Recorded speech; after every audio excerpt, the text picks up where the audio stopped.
Elena Callipari. Buon pomeriggio, Elena. Thank you for coming on to Radio Italia 1 Adelaide. Thank you, Antonio. Good afternoon, everyone, and buon pomeriggio. Buon pomeriggio. Ok, quindi Elena Callipari fa parte del gruppo Ascolta Donne, Ascolta Women, con cui stiamo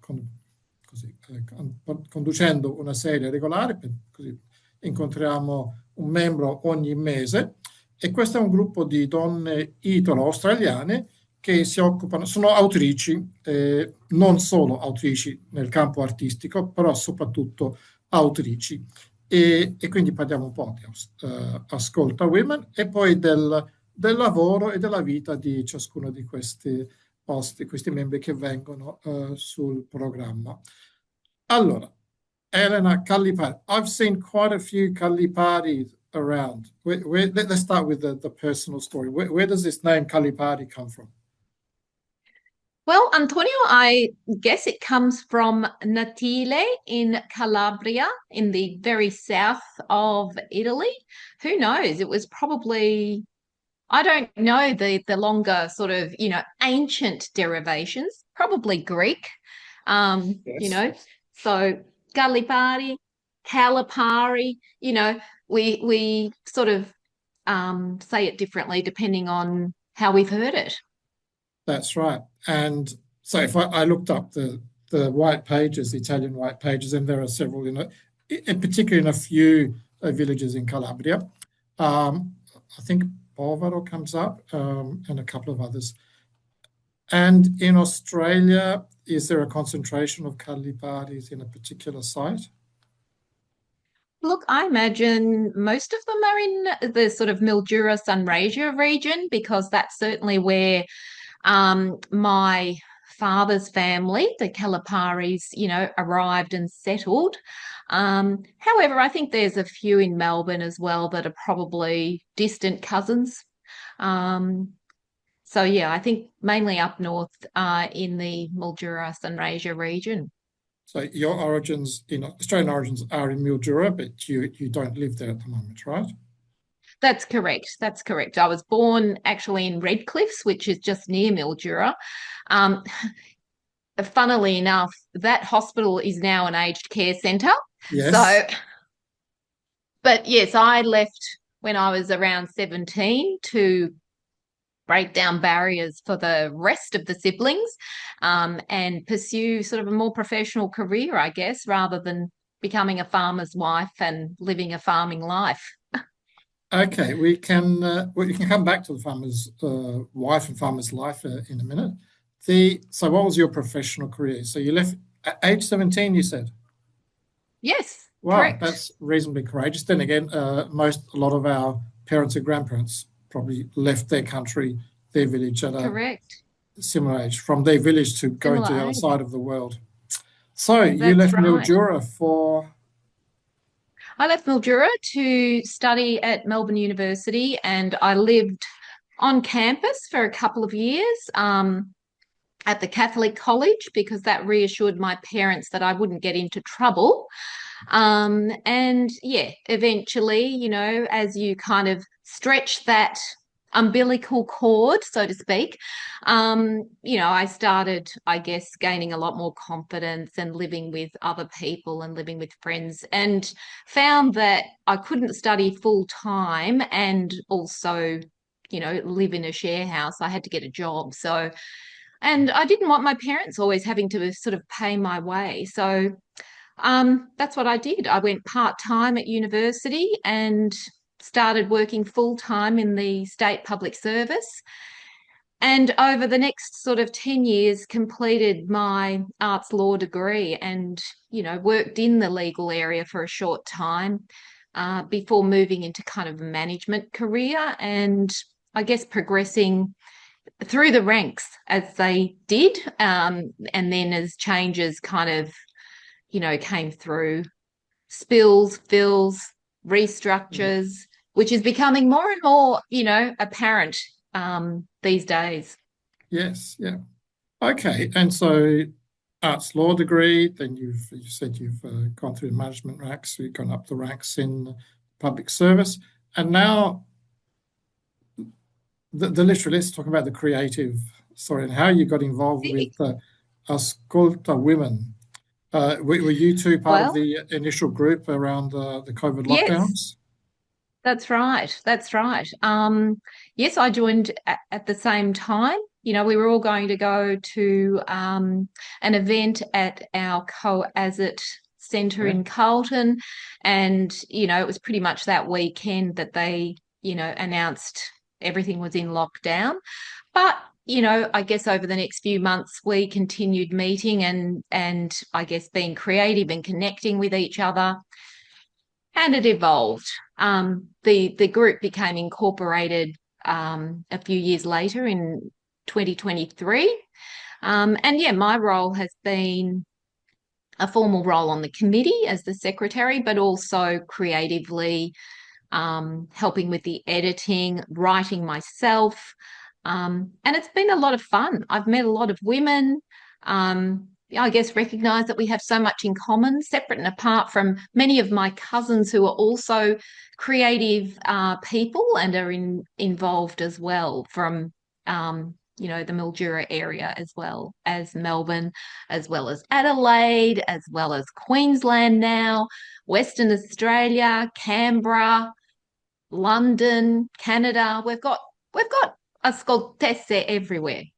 Yes, yes. I've seen actually several Callipari names about, and even when I go to tag an Elena Callipari on Facebook or Instagram, there's several come up, not all in Australia necessarily.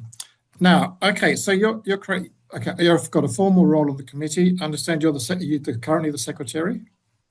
Yes, Yeah. yeah, So helping keep things on the straight and narrow, so to speak. Uh, correct, correct. yes. Keeping Now, keeping across the work of the committee. Yeah. so you write. Let's talk about your writing, your creative practice. What is that based around? So I like to read. I mean, most of our creative practice is based on our own development as writers. And the beautiful thing is that people, I mean, all of us come feeling quite not confident, Mhm. bit worried about our writing, about not being able to express what we want to say.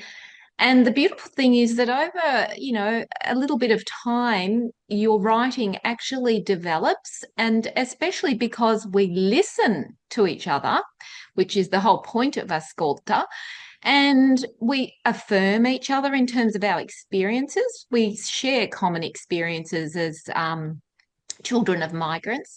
And we are, you know, really pretty much writing about that experience of being, you know, a child of a migrant and the experience of growing up. Our books have different themes each year, and we're up to our sixth book now. But often the stories are taking those themes and I guess weaving into them our experience of growing up as a woman in the country, you know, being sort of expected to you know, conform to gender lines in terms of, you know, what we do or don't do, expected to be fairly religious and faithful, and you know, so we've all kind of grown up and I guess, you know, worked out our journey as we go through those sorts of expectations from our parents. Most of us probably don't have parents still around, and some of us do. So, you know, we have a lot to share in terms of migration journeys as well.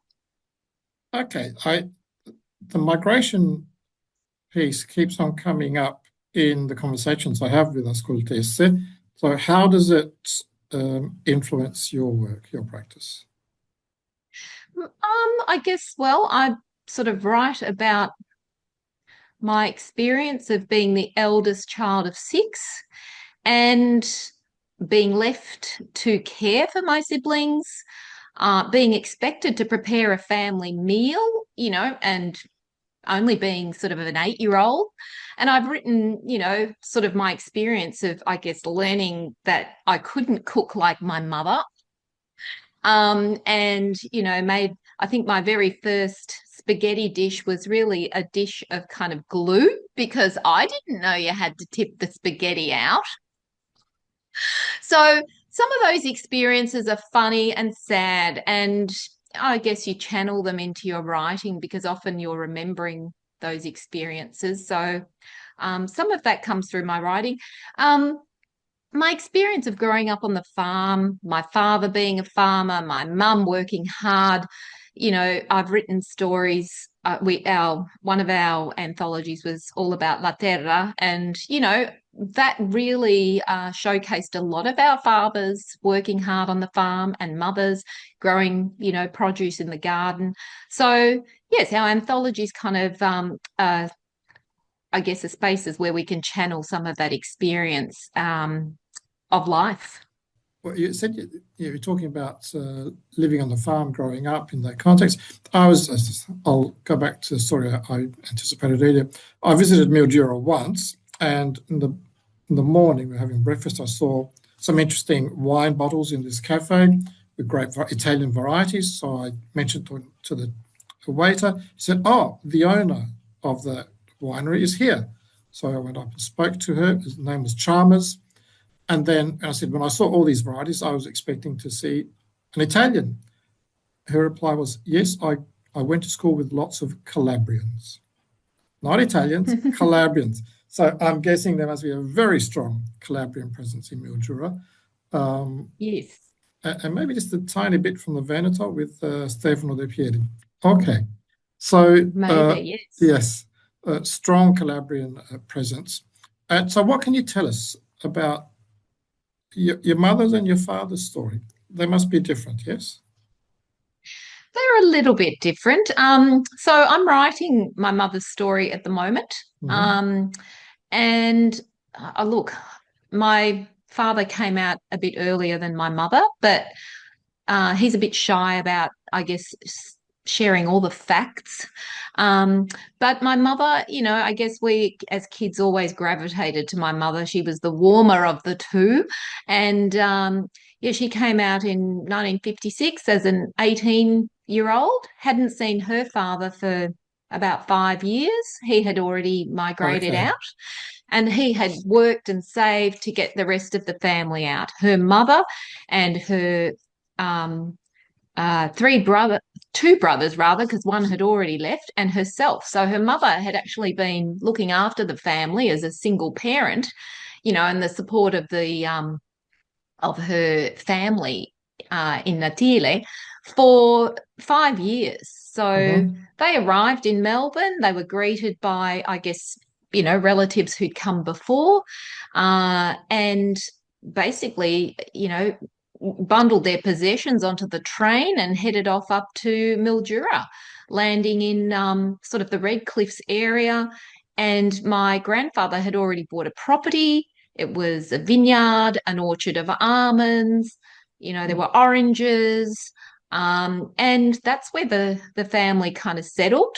My grandfather was a barber, and he'd learnt that hairdressing and barbering in the army. And he proceeded to sort of, provide haircuts for people. He actually ended up setting up his own business as a barber in Redcliffs, as well as running the property. And a lot of my uncles, my mother's brothers, became barbers and hairdressers. And yeah, ran salons for many years. So it wasn't long before my mother settled down. She got married around 21, which in those days was, on the older side. Yes. Yes, and then yeah, they were horticulturists. Horticulturalists. They grew grapes for drying, making dried sultanas, dried raisins, which look in those days. There was no occupational health and safety. You didn't go indoors when it was 40 plus degrees. You were out there picking the grapes in the dust, in the heat, and just working hard. And often, um, as I said, I was the oldest of six, but we would often be expected to stay home over the harvest for a good 3 months at the beginning of every year to help, because that's what kids did. That's what kids were expected to do. When there was something to do on the farm, you're expected to stop your education and be there on the farm helping. So personally, I couldn't wait to get away. Yes. I Okay. thought farming life, yes, I'll endure it while I'm a child and at the beck and call of my father particularly, but, a professional life for me. Yes. And did anyone stay on the farm, on the land from the family? Interestingly, yes, well, the three of us left and three of us stayed behind. So, yes, my little brother sort of took over managing all of the affairs um, in time. So he's around 50 years of age now, but he remained, close to mum and dad, living next door, and basically progressively took over running a lot of the farm as my parents got older. And, my mum kind of left the farm herself when she got to around 50 because she had a dream to start her own cafe.